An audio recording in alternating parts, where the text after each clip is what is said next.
Hari ini Xiao Hei memungut sebuah kotak besi. Setelah mengutak-atiknya, kotak ini berubah menjadi sebuah pistol. Xiao Hei sangat penasaran dengan pistol ini. Pistol itu menembakkan laser. Sebuah proyeksi 3 dimensi muncul. Setelah dimatikan, proyeksi itu menghilang. Xiao Hei mengira itu adalah bagian dari permainan canggih. Dia sangat senang. Angkat dan bidik lalu tembak. Dan hidupnya berubah. Xiao Hei kehilangan rumahnya. Di sekolah ia dibuli teman-temannya. Xiao Hei berhenti bersekolah untuk bekerja. Setiap hari ia akan datang ke pabrik. Mencoba menyalakan listrik. Ayah Xiao Hei tahu ia dikeluarkan sekolah. Mulai berbicara kepada Xiao Hei. Saat Xiao Hei bermimpi, ia memimpikannya pabrik yang ia datangi setiap hari. Sebuah sinar merah muncul sebelum sebuah kotak besi. Kenapa aku bermimpi seperti ini? Xiao Hei sangat penasaran. Ia pergi ke pabrik. Melihat seseorang tanpa kepala berbaring di lantai. Tubuhnya berasap, seakan baru saja diperbaiki seseorang. Ini menakuti Xiao Hei. Terdapat juga sebuah kotak hitam di lantai. Ia mengangkatnya dan memainkannya. Tapi benda itu mulai bercahaya. Xiao Hei berpikir ini adalah benda yang bagus. Pasti bisa dijual mahal. Ia membawanya pulang. Sesampainya di rumah, menemukan kakaknya yang dipenjara selama 6 tahun sudah kembali. Buka mulutmu dan minta ayah $60.000. Ayahnya adalah seorang satpam perusahaan kecil. Ia tidak punya banyak uang. Setiap malam ayah dan kakaknya suka bertengkar. Ayah menolak permintaan kakaknya. Kakaknya sangat marah. Ayahnya mengusir kakaknya keluar dengan marah. Kakaknya Xiao Bai ternyata dilindungi oleh sebuah geng di penjara. Dan biaya perlindungan selama 3 tahun itu sebesar $60.000. Jika ia masih bukan gangster setelah keluar dari penjara, mereka akan menghabisinya. Si bos bermain dengan pistol. Xiao Bai agak takut. Ia pulang. Ia memohon pada ayahnya, mengambil uang dari brankas yang dijaga. Bagaimana ayahnya bisa setuju? Xiao Bai memutuskan untuk merampok ayahnya dengan si bos. Mengambil uang di brankas perusahaan. Kebetulan ayahnya sedang shift jaga malam. Ia sadar gembok dijebol dan masuk. Saat itu, Xiao Bai dan bosnya sudah membuka brankas.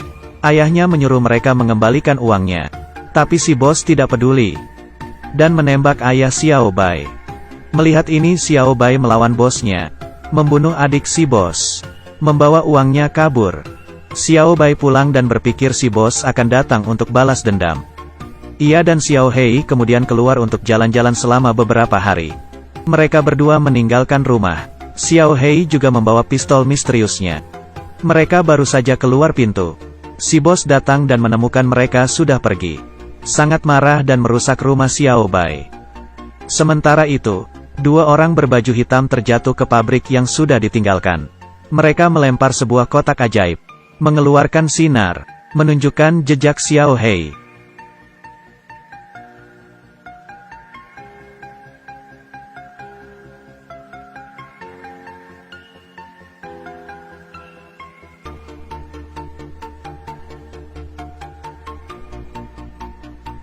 Mengikuti jejak Xiao Hei dan pistolnya, Xiao Hei masuk ke pabrik. Menemukan sebuah pistol yang merubah hidupnya. Karena kakak Xiao Hei, Xiao Bai mencuri uang. Mereka diincar oleh bos gangster. Kedua saudara buronan ini masuk ke bar. Walau ia sedang diburu tapi tidak lupa menggoda perempuan. Xiao Bai menyuruh adiknya mengobrol.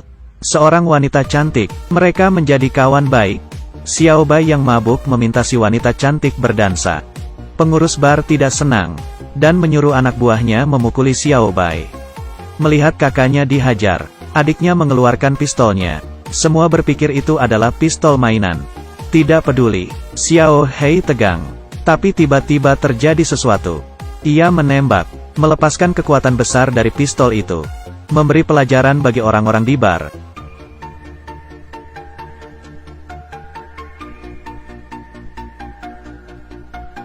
Mereka semua ketakutan. Kedua saudara ini melangkah keluar dari bar. Sesampainya di luar, si adik memberitahu kakaknya soal pistol ini. Kakak mengambilnya tapi tidak bisa menggunakannya. Ia merasa mungkin pistol ini hanya bisa digunakan Xiao Hei. Pistol yang dibawa Xiao Hei sangat berbahaya. Kedua orang berbaju hitam mencari pistol Xiao Hei. Sampai di bar, mereka pergi menggunakan motor, mengikuti peta dan mengejar Xiao Hei. Xiao Bai mengingat ransel dengan banyak uang terjatuh di bar. Dengan bantuan wanita cantik mereka kembali ke bar. Xiao Hei masuk menggunakan pistol itu. Semua telah melihat kekuatan dari pistol. Tidak berani melawan. Pengurus bar juga takut. Jadi ia memberikan semua uang itu. Di saat mereka berdua pergi, pengurus bar menyusul mereka. Xiao Hei membidik mobil dan menembak. Meledakkan mobil itu. Tidak ada yang berani mengejar kedua saudara itu. Tapi dua orang berbaju hitam mengejar dengan cepat. Membuat kubus itu mengeluarkan gambar bar. Teknologi ini sangat canggih. Gambarnya dikeluarkan seorang. Xiao Hei terlihat dengan jelas. Kedua kakak beradik ini menginap di hotel. Di mana Xiao Bai menggunakan kesempatan ini untuk memberitahu Xiao Hei akan kematian ayahnya. Seorang wanita cantik masuk. Kakak yang lelah hanya bisa pergi ke kasino untuk bersantai. Xiao Hei pergi ke restoran dengan si wanita cantik. Sembari mengobrol, ia melihat berita. Yang ternyata adalah mereka. Berita itu bagai petir di siang bolong bagi Xiao Hei. Xiao Hei merasa sangat terpukul akan kematian ayahnya. Xiao Hei kembali ke kasino untuk mencari kakaknya. Mereka bertengkar. Karena suara mereka sangat keras membuat pihak keamanan datang. Untuk menertibkan suasana, mereka berdua dijatuhkan ke lantai. Karena Xiao Bai adalah tersangka kriminal, mereka berdua dibawa ke kantor polisi. Pistol itu juga disita. Pada saat di penjara Xiao Bai memberitahu Xiao Hei segalanya. Xiao Hei berkata apa yang dikatakan ayahnya kepada kakak. Si bos gangster tahu kalau mereka ditahan polisi. Tidak peduli akan si polisi. Masuk bersama anak buahnya. Si bos pertama menghabisi para polisi. Mencari ruang tahanan Xiao Bai. Kemudian ingin membunuh ia dengan adiknya. Xiao Hei sadar akan bahaya. Meminta kunci ke polisi. Untuk mengambil pistol itu dari kantor. Xiao Hei mengambil pistol itu. Kemudian melihat kakaknya diseret. Di luar mereka sudah dikepung polisi. Mendengar ada pergerakan si bos pergi keluar untuk memeriksa. Menyuruh temannya. Pada saat itu Xiao Hei datang dengan pistol. Lepaskan kakakku.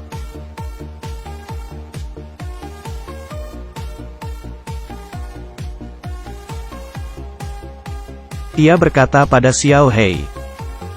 Tiba-tiba pistol canggih itu. Kakaknya disandera si bos. Xiao Hei datang untuk menolong kakaknya. Mereka berpikir itu adalah mainan. Dan ingin menyuruh Xiao Hei pergi. Xiao Hei menembak si bos. Anak buahnya juga ditembak. Terpental. Polisi di luar kaget. Senjata apa yang mengeluarkan sinar biru? Apapun itu, senjata itu sangat kuat.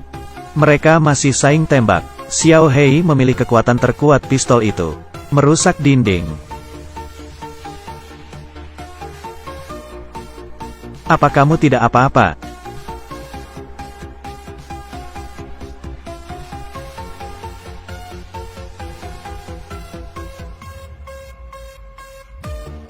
Kamu harus menurunkan kekuatannya. Si bos tidak terlihat. Menjadikan kakaknya sandera. Kali itu, dua orang berbaju hitam tiba. Motornya terbang, melewati blokade polisi. Para orang berbaju hitam masuk. Peluru polisi seperti bukan apa-apa. Mereka melemparkan bom. Saat bom itu meledak, si bos gangster juga menembak. Keluar cahaya. Ternyata bom itu dapat digunakan untuk menghentikan waktu. Peluru si bos juga terhenti di udara. Semuanya tampak diam. Xiao Ming yang berbaju hitam masuk ke kantor polisi. Xiao Hei tidak terkena efek bom itu. Ternyata Xiao Hei dengan orang berbaju hitam sama. Ia membuka penutup wajahnya. Memberitahu Xiao Hei sedang ada perang di dunia mereka. Xiao Hei bukan dari dunia ini. Tapi ia dari dunia orang berbaju hitam. Dan ia terbawa ke dunia ini. Orang berbaju hitam berkata kepada Xiao Hei. Alasan kenapa ia bisa menggunakan pistol itu. Karena chip di dalam tubuhnya. Xiao Hei akhirnya mengerti, dan memberikan pistol itu ke mereka. Orang berbaju hitam satunya membuka retakan ruang dan waktu. Kemudian pergi.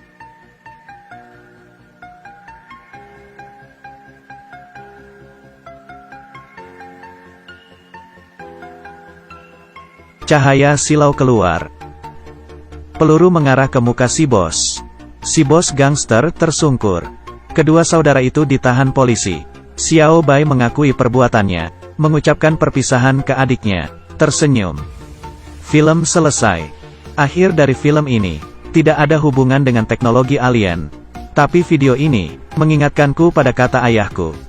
Alasan kenapa orang tua kita sangat keras. Karena dunia itu kejam. Karena dunia itu kejam.